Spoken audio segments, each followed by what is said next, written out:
ऐसी क्या खास बात है राफेल जो रूस और अमेरिका के फाइटर जेट में नहीं है? जबकि एक समय तो रूस से मिग सीरीज के फाइटर जेट ही इंडियन एयरफोर्स की शान हुआ करते थे। फिर ऐसा क्या हुआ कि भारत को सुखोई 57 जैसा 5वीं पीढ़ी का स्टील्थ जनरेशन का फाइटर जेट पसंद नहीं है?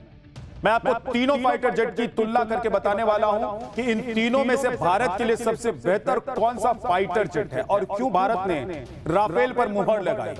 आप देखिए कि फ्रांस का राफेल 4.5 जनरेशन का जेट है, अमेरिका का F-35 5वीं पीढ़ी का जेट है और Su-57 जिसे सुखोई 57 के नाम से भी जाना जाता है वो 5वीं पीढ़ी का जेट है। यानी कि तकनीक में राफेल और बाकी दोनों में 0.5 का गैप है। Rafale semi stealth fighter jet है, यानी कि आसानी से रडार की पकड़ में नहीं आता है बॉस, जबकि F-35 full stealth fighter jet है, यानी ये रडार की पकड़ में बिल्कुल नहीं आता है। और Su-57 मीडियम लेवल का स्टील्थ फाइटर जेट है, यानी कि तुलना करें तो इसकी स्टील्थ टेक्निक राफेल से बेहतर है और F-35 से कम है। राफेल ऑपरेशन सिंदूर से लेकर लीबिया, सीरिया और माली में युद्ध के दौरान आजमाया हुआ भरोसेमंद फाइटर जेट है, जबकि F-35 का इस्तेमाल कई युद्ध में किया गया है लेकिन भारत को उसके बारे में कोई अनुभव नहीं है। और रूस के सुखोई 57 का भी वही हाल है बॉस, उसका भी इस्तेमाल सिर्फ रूस ने ही किया है, वो भी यूक्रेन युद्ध में, लेकिन वो नतीजे कुछ बेहतर नहीं दिखाई दिए जिसकी उम्मीद थी। इसीलिए भारत ने वही चुना है जिस पर उसे सबसे ज्यादा भरोसा था, यानी कि राफेल।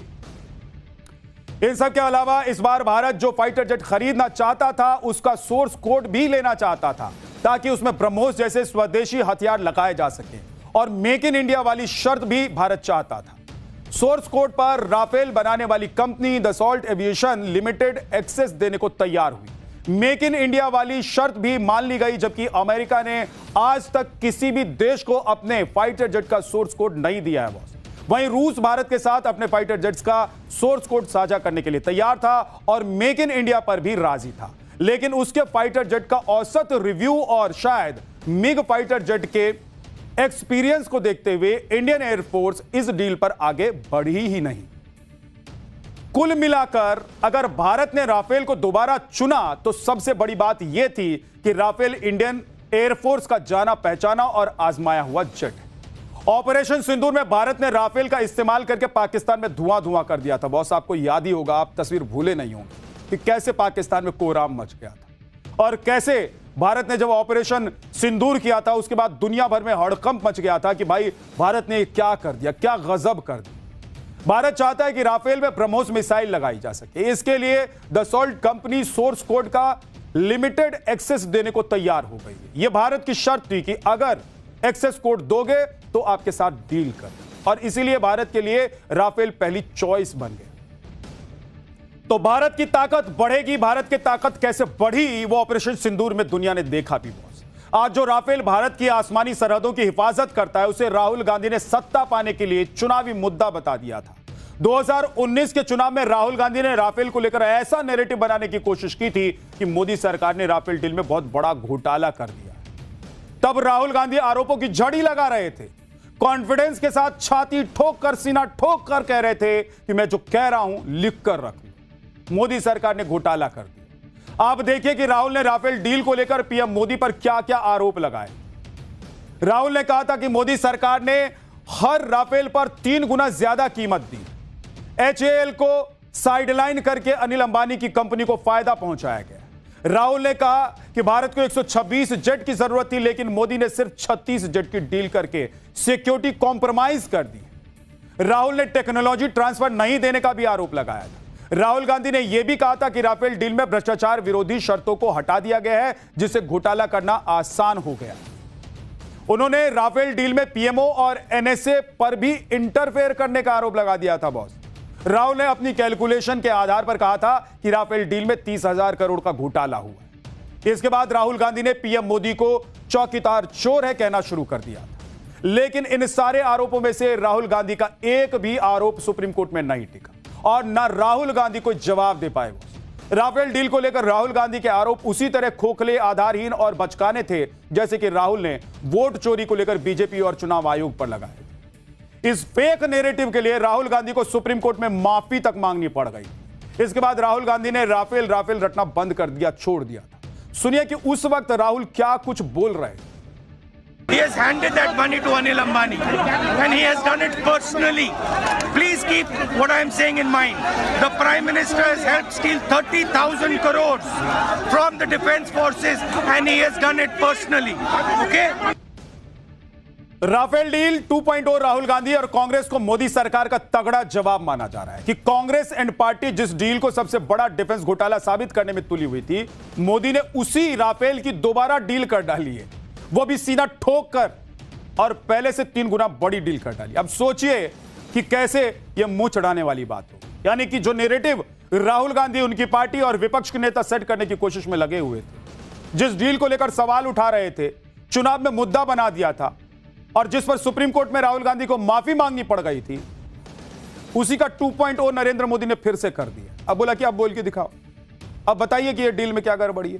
पहले सुप्रीम कोर्ट में डांट खाए, माफी मांगी, अब बोल के एक बार दिखाओ। लेकिन अब नया भारत वो 2014 से पहले का भारत नहीं है बॉस, ये डिफेंस डाइवर्सिफाई करने वाला भारत है और डिफेंस एक्सपोर्ट करने वाला भारत भी है। इसके बारे में आगे आपको बताने वाला हूं, लेकिन अभी आप देखिए कि इस बार हम सिर्फ फ्रांस से हथियार खरीदेंगे नहीं, बल्कि हो सकता है कि फ्रांस भी made in India Pinaka multi barrel rocket system खरीदकर अपनी सेना में शामिल हो। भारत के पास ये एक ऐसा बेजोड़ हथियार है जिसकी मारक क्षमता, एक्यूरेसी और स्पीड ने फ्रांस जैसे डिफेंस एक्सपोर्टर को अट्रैक्ट किया है। आर्मेनिया हमसे पिनाका खरीदने वाला पहला देश बन चुका है। कल हमने आपको दिखाया था कि कैसे आर्मेनिया ने भारत के पिनाका रॉकेट सिस्टम को अपने रिपब्लिक परेड में शामिल किया था। यह देखिए, अगर सब कुछ ठीक रहा तो ऐसे ही तस्वीर आप फ्रांस से भी देखेंगे जब फ्रांस हमसे यह हथियार खरीद लेगा। यानी कि पीएम मोदी इस बार एक हाथ ले और दूसरे हाथ से देने वाली पॉलिसी पर काम कर रहे हैं। फ्रांस भी भारत के पिनाका रॉकेट सिस्टम की स्टडी कर रहा है। हाल ही में एक फ्रांसीसी प्रतिनिधिमंडल ने पोखरण में पिनाका का डेमो देखा और उससे काफी इंप्रेस भी थे वो।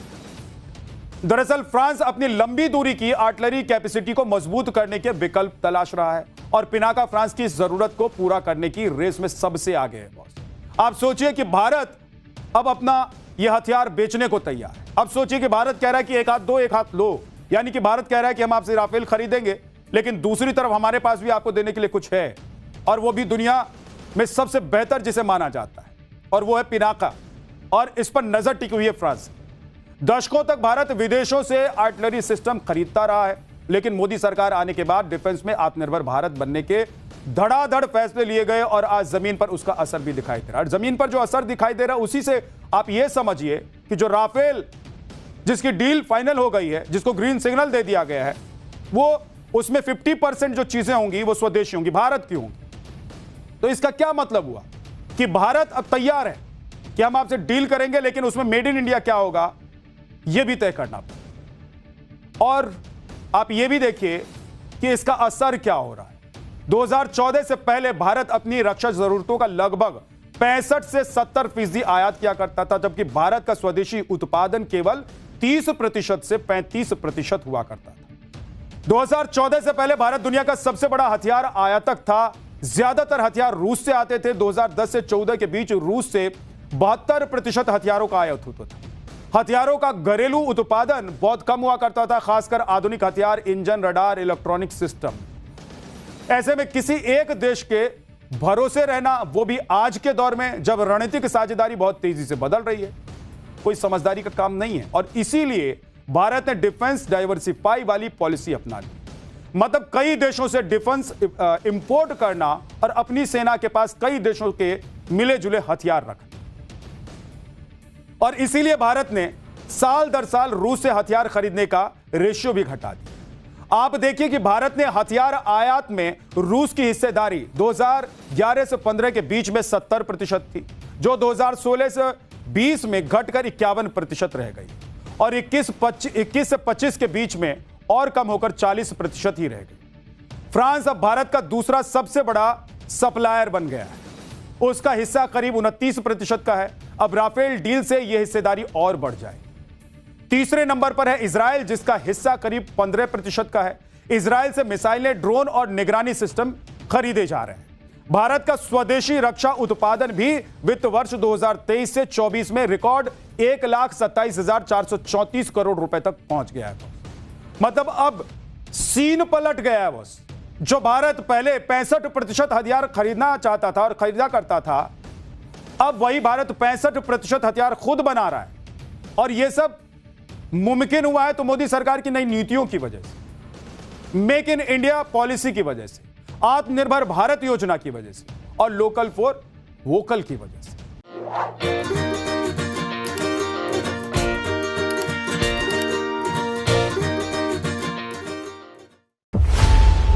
खबरों की रणभूमि में यहां शोर नहीं सोच लड़ती है, जहां शब्द नहीं फैक्ट्स वार करते हैं और हर सवाल खोलता है सच की नई परत।